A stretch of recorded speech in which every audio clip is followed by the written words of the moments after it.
Trans-Pacific Partnership is about as a 12-nation so-called trade agreement, which would be the largest in the history of the United States of America. Corporate America is pushing this very, very hard. Chamber of Commerce is out there. The drug companies are out there. Wall Street is out there. They want it very much. The president, sadly, wants it.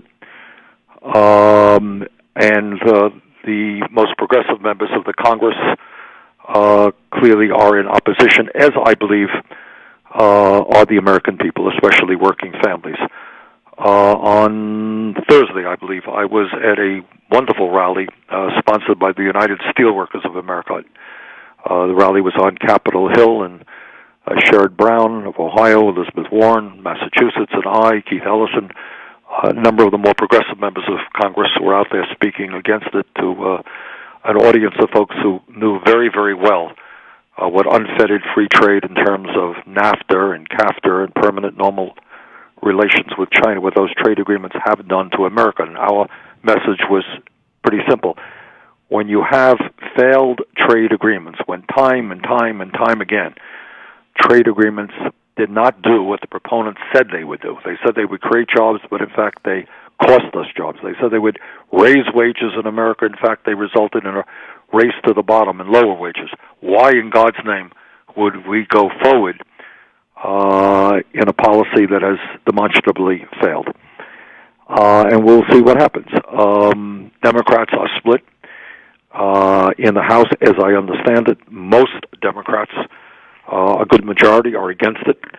Most Republicans are for it. We will see where some of the Tea Party folks, Republicans, come out. In the Senate, I believe, it's hard to say. You have a number of folks who have not yet given their position. I know that the AFL-CIO and the unions are lobbying very, very hard against the proposal. They're going to put some TV ads on against senators and congressmen, Democrats who are wavering on the issue. But what is important to understand is that what this agreement does is several things. And what it's about is important. First of all, the lack of transparency. We're asked to vote on this, presumably in a couple of weeks after it comes out of committee. And we know very little about what's in it. As a member of the United States Senate, I can walk into the room.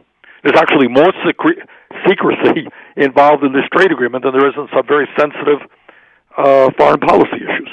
Mm-hmm. I can walk into the room. I can read the document, which is heavily legalese, very, very long. I cannot bring a staff member in it. I can't copy any of the information, which makes my going in, unless I have a photographic memory, not that significant. So there is very little transparency. What we know about it, what the public knows about it, has literally been leaked. We do know that the major people involved in it are the multinationals.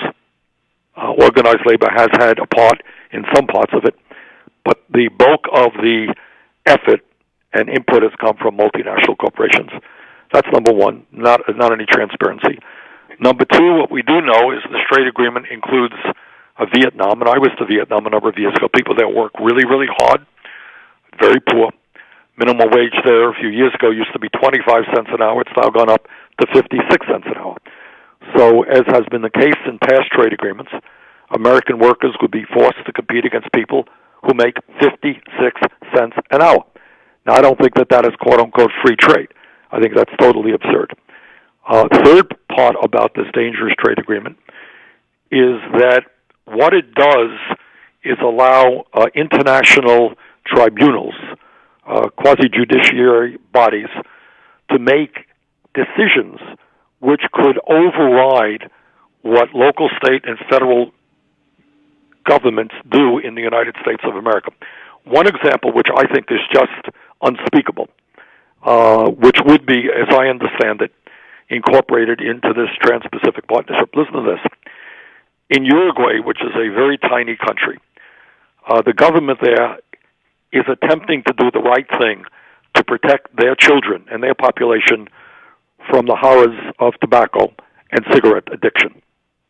So they have been very aggressive in a public health campaign to significantly label cigarette products and talk about what cigarettes do to you terms of cancer and heart disease, etc., and mount a major campaign. But what TPP and these trade agreements are based on is that the bottom line is the bottom line, and that is the highest value is the ability of corporations to make profits. So Philip Morris, which is obviously one of the large tobacco companies in the world, sued the government of Uruguay. And you know why they sued him, Tom? No. The crime was that Uruguay was impacting the potential profits of Philip Morris, making it harder for them to sell their murderous, if you like, products to the kids of Uruguay. So Philip Morris is saying, look, we could sell our products in Uruguay. You're making it hard. You're costing us a profit. Therefore, you're acting illegally, because the bottom line of all of humanity, of everything we stand for, is not the health of the children, but it's the ability for us to make a profit. Right. And then that goes to a tribunal. And the debate is not whether the government of Uruguay did the right thing, which they did. It's whether they're impeding the profits of Philip Morris. That's insane. Yeah. But that's not only for a health issue like cigarettes. It is for environmental issues. State of Vermont, for example, comes up with environmental, maybe it's anti-fracking, maybe it's whatever it is. And it says, look, we want to protect the health of the people of Vermont, or California does it. Well, yeah, but you're impeding our ability to make a profit. And God knows that is the most important standard that the world has. Doesn't matter what you do to people, what you do to democracy. What's only important is that we have a corporatist world of whose value is profits for large multinational corporations. Unbelievable. Well, it's essentially, that is the heart and soul of what this TPP is about. And it's essentially sociopathic. I mean, a sociopath is a person who doesn't consider the reality, the feelings of other human beings, just wants to get what they want to get. That's right. Kind of this business thing. It's. The Pope Francis has been very strong on these issues, and what he says is is that money itself and the accumulation of money is the foundation of everything else, not the health of the children, not the well-being of people. It's, can billionaires make more money? You got a world financial system today where the top 85 wealthiest people own more wealth than the bottom half of the world's population. Oxfam tells us that in a year or two, top 1% of the world's population will own more wealth than the bottom 99%. And these guys are saying, it ain't enough, we need more, and that's to a large degree what TPP is about.